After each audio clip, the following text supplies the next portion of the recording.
1920 का भारतीय राष्ट्रीय कांग्रेस अधिवेशन में आयोजित किया गया था।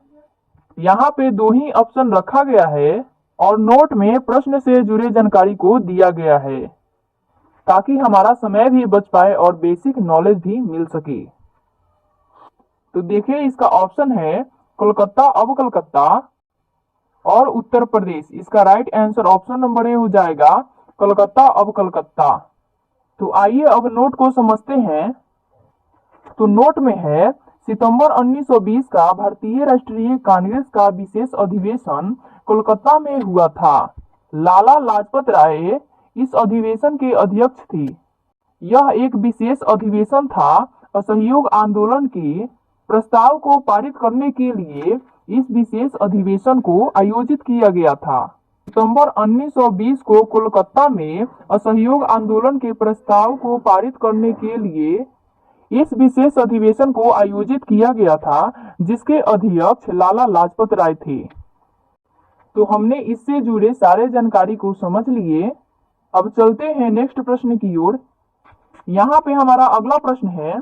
प्रश्न कह रहा है, सिखों के सैन्य संप्रदाय खालसा पंथ का प्रवर्तन किसने किया?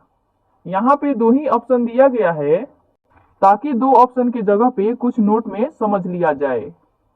देखिए, इसका ऑप्शन है महात्मा गांधी और गोविंद सिंह। इसका right answer option number B हो जाएगा गोविंद सिंह। सिखों के सैन्य संप्रदाय खालसा पंथ का प्रवर्तन गोविंद सिंह ने किया था। आप लोगों को इसे अच्छे तरीके से याद रखना है। तो चलिए इस प्रश्न से जुड़े जानकारी नोट में हासिल कर लेते हैं। यहाँ पे नोट में दिया गया है, निर्दोषों को धार्मिक उत्पीड़न से बचाने के कर्तव्य के साथ एक योद्धा के रूप में खालसा की संस्थापना और शुरुआत। खालसा की संस्थापना से सिख परंपरा में एक नया चरण शुरू हुआ। इसने खालसा योद्धाओं के लिए दीक्षा समारोह, अमृत संस्कार, अमृत समारोह और आचरण के नियम तैयार किए। गोविंद सिंह ने खालसा योद्धाओं के लिए एक दीक्षा समारोह, अमृत संस्कार, अमृत समारोह और आचरण के नियम तैयार किए। तो इसी के साथ चलिए अगले प्रश्न की ओर चलते हैं। यहाँ पे हमारा अगला प्रश्न है। प्रश्न कह रहा है, लंदन में पहला गोलमेज सम्मेलन किस वर्ष आयोजित किया गया? देखिए, इसका ऑप्शन दिया गया है 1930, 1920, 1951 और 1952। इसका राइट आंसर ऑप्शन नंबर ए हो जाएगा 1930 ईस्वी। लंदन में पहला गोलमेज सम्मेलन 1930 ईस्वी में आयोजित किया गया। तो चलिए इसी प्रश्न के साथ नेक्स्ट प्रश्न की ओर चलते हैं। और हमारा नेक्स्ट प्रश्न बोल रहा है, Hindustan socialist Republic association HSRA का गठन किस वर्ष किया गया था ताकि अंग्रेजों को उखाड़ फेंका जा सके? इसका ऑप्शन दिया गया है 1928, 1920, 1938 और 1985। इसका राइट आंसर ऑप्शन नंबर ए हो जाएगा, जिसमें दिया गया है 1928 ईस्वी। तो चलिए नोट में इस प्रश्न से जुड़े बेसिक नॉलेज लेते हैं। यहाँ पे नोट में दिया गया है, Hindustan socialist Republic association HSRA, जिसे पहले हिंदुस्तान रिपब्लिक आर्मी और हिंदुस्तान रिपब्लिक एसोसिएशन HRA के नाम से जाना जाता था। तो चलिए और कुछ जानकारी लेने के लिए उदाहरण संख्या 2 को देखते हैं। यहाँ पे दिया है, हिंदुस्तान रिपब्लिक एसोसिएशन की स्थापना अक्टूबर 1924 में भारतीय स्वतंत्र संग्राम के क्रांतिकारी राम प्रसाद बिस्मिल, योगेश चंद्र चटर्जी, चंद्रशेखर आजाद और सचिंद्र नाथ सन्याल आदि ने कानपुर में की थी। हिंदुस्तान रिपब्लिक एसोसिएशन की स्थापना कानपुर में अक्टूबर 1924 ईस्वी में की गई थी। हिंदुस्तान रिपब्लिक एसोसिएशन की स्थापना 4 व्यक्तियों ने मिलकर किया था, जो यहाँ पे इनका नाम दिया गया है। आप लोग ध्यान से पढ़िए और समझिए। हिंदुस्तान रिपब्लिक एसोसिएशन की जो गठन है वो 1928 ईस्वी में की गई थी, जबकि इसकी स्थापना 1924 ईस्वी में की गई थी। मैं आशा करती हूँ कि यह सब आप लोगों को अच्छे तरीके से समझ में आ रहा होगा। तो इसी के साथ आप लोग चैनल को सब्सक्राइब और वीडियो को लाइक फटाफट अभी कर लें। लाइव क्लास को जल्द से जल्द अपने दोस्तों के पास शेयर करें ताकि वह भी अपने तैयारी को और स्ट्रांग कर सके आपके जैसे। तो इसी के साथ चलिए अगले प्रश्न की ओर चलते हैं। तो ये रहा हमारा अगला प्रश्न। प्रश्न कह रहा है, विश्व प्रसिद्ध हर मंदिर साहिब का निर्माण किया जिसे अमृतसर में स्वर्ण मंदिर के रूप में जाना जाता है। देखिए इसका ऑप्शन दिया गया है गुरु भीम देव, गुरु नकुल देव, गुरु अर्जुन देव और गुरु सहदेव। इसका right answer option number C हो जाएगा गुरु अर्जुन देव। कहीं पे आपको गुरु अर्जुन दिखाई देगा तो कहीं पे गुरु अर्जुन। आप लोगों को जो दिखाई देगा उसी को चिन्हित करिएगा। तो चलिए नोट के जरिए कुछ विशेष जानकारी लेते हैं। तो यहाँ पे नोट में दिया गया है अमृतसर पंजाब में स्वर्ण मंदिर के नाम से प्रसिद्ध है। हर मंदिर साहिब का निर्माण किया गया। गुरु अर्जुन देव 10 सिख गुरुओं में 5वें गुरु थे। यह सिखों का एक महत्वपूर्ण तीर्थ स्थल है। मंदिर को सोने से जारा गया। आप लोगों को पता ही होगा कि सिख धर्म के 10वें गुरु गुरु गोविंद सिंह है और 5वें गुरु यहाँ पे दिया गया है गुरु अर्जुन देव। तो चलिए इसी प्रश्न के साथ अगले प्रश्न की ओर चलते हैं। तो यहाँ पे हमारा अगला प्रश्न है, किस सिख गुरु ने फारसी में जफनामा लिखा था? देखिए इसका ऑप्शन दिया गया है गुरु गोविंद सिंह, गुरु नानक जी, महात्मा गांधी और सुभाष चंद्र बोस। इसका राइट आंसर ऑप्शन नंबर ए हो जाएगा गुरु गोविंद सिंह, जिन्होंने फारसी में जफनामा लिखा था। और हमने आपको पहले ही बताया है कि सिख धर्म के 10वें गुरु गुरु गोविंद सिंह हैं और इन्होंने फारसी में जफरनामा लिखे थे। तो चलिए इसी प्रश्न के साथ चलते हैं नेक्स्ट प्रश्न की ओर। तो देखिए यह हमारा अगला प्रश्न है। प्रश्न कह रहा है, मराठा राज्य का दूसरा प्रवर्तक किसे कहा जाता है? इसका 2 ही ऑप्शन दिया गया है ताकि नोट में भी कुछ समझ सके। देखिए ऑप्शन है बाबाजी विश्वनाथ, बालाजी विश्वनाथ। तो इसका right answer option number B हो जाएगा जिसमें दिया गया है बालाजी विश्वनाथ। तो चलिए इस प्रश्न से जुड़े जानकारी नोट में हासिल कर लेते हैं। तो यहाँ पे नोट में दिया गया है बालाजी विश्वनाथ को वास्तविक रूप में मराठा साम्राज्य का दूसरा संस्थापक माना जाता है। आप लोग इसे याद रखिएगा, हल्के में मत लीजिएगा क्योंकि ये बहुत ज्यादा इंपॉर्टेंट प्रश्न है आपके एग्जाम के लिए। और आज के लाइव क्लास में सारे क्वेश्चन इंपॉर्टेंट ही हैं, इसलिए आप लोग पूरे क्लास को अटेम्प्ट करें। तो चलिए नेक्स्ट प्रश्न की ओर चलते हैं। तो ये रहा हमारा अगला प्रश्न। कह रहा है, कौन सा कथन कांग्रेस के कराची सत्र 1931 के संदर्भ में सही है? इसका भी 2 ही ऑप्शन दिया गया है जो कि है गांधी इरविन संधि की पुष्टि की गई, गांधी रोविन संधि की पुष्टि नहीं की गई। इसका right answer option number A ही हो जाएगा जिसमें दिया गया है गांधी इरविन संधि की पुष्टि की गई। तो चलिए इस प्रश्न से जुड़े जानकारी भी नोट में हासिल कर लेते हैं। तो यहाँ पे नोट में दिया गया है, कराची अधिवेशन की अध्यक्षता सरदार पटेल ने की। कांग्रेस ने पार्टी की सामाजिक, सांस्कृतिक और राजनीतिक एजेंडे को रेखांकित करते हुए मौलिक अधिकारों और आर्थिक नीति पर एक संकल्प अपनाया जो कि गांधी इरविन समझौता का अनुमोदन था। तो आपसे ऐसे भी पूछ सकता है कि कराची अधिवेशन के अध्यक्ष कौन थे? तो आपका आंसर जो होना चाहिए वह है सरदार पटेल। जो नोट में दिया है उसे आप लोग समझिए। अगर आप इन सभी को समझ जाते हैं तो आपको प्रश्न एवं आंसरों की रट्टा लगाने की कोई आवश्यकता नहीं है, वो खुद ही याद हो जाएगा। तो चलिए अगले प्रश्न की ओर चलते हैं। उससे पहले अभी तक आप लोग वीडियो को लाइक और चैनल को सब्सक्राइब नहीं किए हैं तो प्लीज अभी फटाफट वीडियो को लाइक और चैनल को सब्सक्राइब कर लीजिए ताकि हमारे क्लास का अपडेट सबसे पहले आपको मिल पाए और ज्यादा से ज्यादा आप अपने दोस्तों के पास शेयर करें। तो चलिए अगले प्रश्न की ओर चलते हैं। तो यहाँ पे हमारा अगला प्रश्न है। प्रश्न कह रहा है, भारत में डाक व्यवस्था शुरू करवाने वाला ब्रिटिश गवर्नर जनरल कौन था? देखिए, इसका दो ही ऑप्शन दिया गया है ताकि दो ऑप्शन के बदले कुछ और जानकारी ले सके। ऑप्शन है लॉर्ड डलहौजी और शाहजहां। इसका राइट आंसर ऑप्शन नंबर ए हो जाएगा, जिसमें दिया गया है लॉर्ड डलहौजी। तो चलिए इस प्रश्न से जुड़े संपूर्ण जानकारी नोट से लेते हैं। तो यहाँ पे नोट में दिया गया है, ईस्ट इंडिया कंपनी और भारत में ब्रिटिश डाकघर वारेन हेस्टिंग्स 1773 से 1784 तक ब्रिटिश भारत के गवर्नर जनरल, जिसका नाम लॉर्ड डलहौजी था, उन्होंने मार्च 1774 में डाक को जनता के लिए खोल दिया। तो हमने प्रश्न से जुड़े सारे जानकारी को हासिल कर लिए और लॉर्ड डलहौजी जो थे उन्होंने मार्च 1774 में डाकघर को जनता के लिए खोल दिया। आप लोगों को ये अच्छे तरीके से याद रखना है क्योंकि ये बहुत ज्यादा इंपॉर्टेंट प्रश्न है आपके एग्जाम के लिए।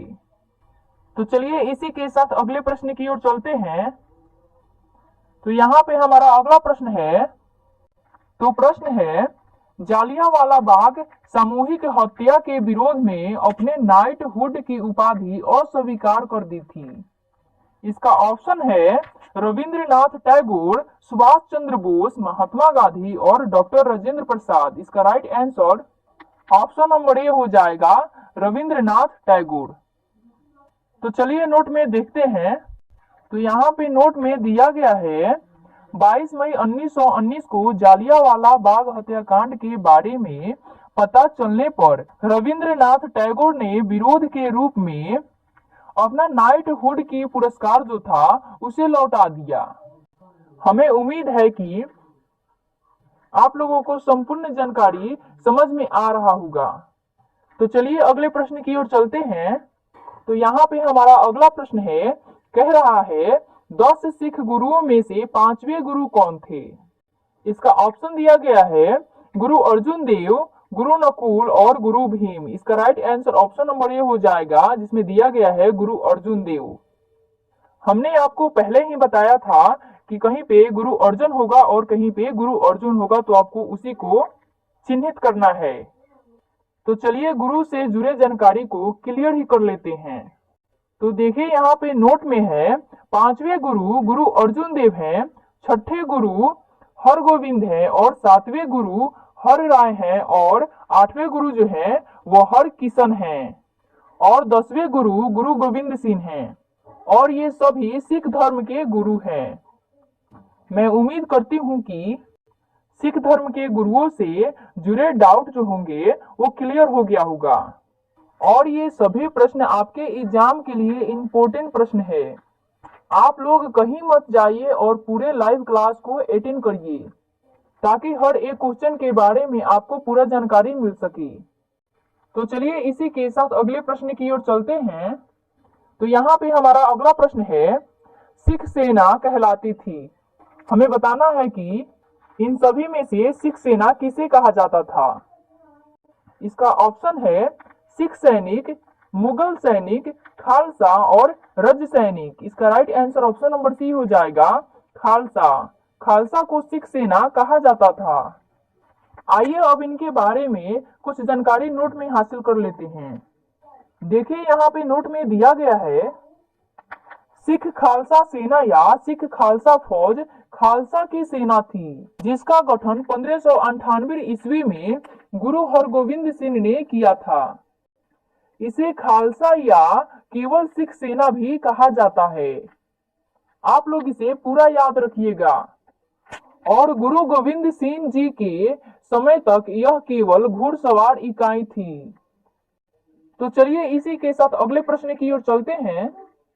तो यहाँ पे हमारा अगला प्रश्न है, कह रहा है कि भारत के किस वायसराय ने 1943 के बंगाल के अकाल पर ध्यान दिया और सेना को भूख से पीड़ित ग्रामीण बंगालियों को राहत सामग्री वितरित करने की आदेश दे दिया था। इसका ऑप्शन है लॉर्ड लिनलिथगो और लॉर्ड डलहौजी। इसका राइट आंसर ऑप्शन नंबर ए हो जाएगा, लाडलिन लिथगो। तो चलिए इसी के साथ अगले प्रश्न की ओर चलते हैं। तो ये रहा हमारा अगला प्रश्न, कह रहा है कि किसने काकोरी ट्रेन डकैती का षड्यंत्र रचा था। इसका ऑप्शन है राम प्रसाद बिस्मिल और अशफाक उल्लाह खान, राम प्रसाद बिरला और असमद गायकवाड़। इसका राइट आंसर ऑप्शन नंबर ए हो जाएगा राम प्रसाद बिस्मिल और अशफाक उल्लाह खान। काकोरी ट्रेन डकैती का षड्यंत्र राम प्रसाद बिस्मिल और अशफाक उल्लाह खान ने रचा था। आइए नोट में इनसे जुड़े कुछ जानकारी को हासिल कर लेते हैं। यहाँ पे नोट में दिया गया है, काकोरी की घटना में मुखिया साजिशकर्ता राम प्रसाद बिस्मिल मास्टरमाइंड थे। काकोरी ट्रेन डकैती का घटना 9 अगस्त 1924 को लखनऊ से 16 किलोमीटर दूर हुई। आप ये भी याद रखिएगा कि काकोरी ट्रेन डकैती घटना कब हुई थी। तो इसका सही आंसर 9 अगस्त 1924 को काकोरी ट्रेन डकैती घटना हुई थी, जो कि लखनऊ से 16 किलोमीटर दूर हुई थी। तो चलिए अगले प्रश्न की ओर चलते हैं। उससे पहले आप लोग वीडियो को लाइक और चैनल को सब्सक्राइब अभी तक नहीं किए हैं तो प्लीज वीडियो को लाइक और चैनल को सब्सक्राइब अभी फटाफट कर लीजिए, ताकि हमारे क्लास का नोटिफिकेशन सबसे पहले आप तक पहुंच पाए। तो ये रहा हमारा अगला प्रश्न, किस सिख गुरु ने गुरु नानक की जीवनी लिखी थी। इसका ऑप्शन दिया गया है गुरु अर्जुन देव ने, गुरु कृष्ण ने, गुरु शुक्राचार्य ने और गुरु श्री नानक ने। इसका राइट आंसर ऑप्शन नंबर ए हो जाएगा, जिसमें दिया गया है गुरु अर्जुन देव ने, जिन्होंने गुरु नानक की जीवनी लिखी थी। तो चलिए इसी के साथ अगले प्रश्न की ओर चलते हैं। तो यहाँ पे हमारा अगला प्रश्न है, किस नेता ने हमें CR फॉर्मूला दिया।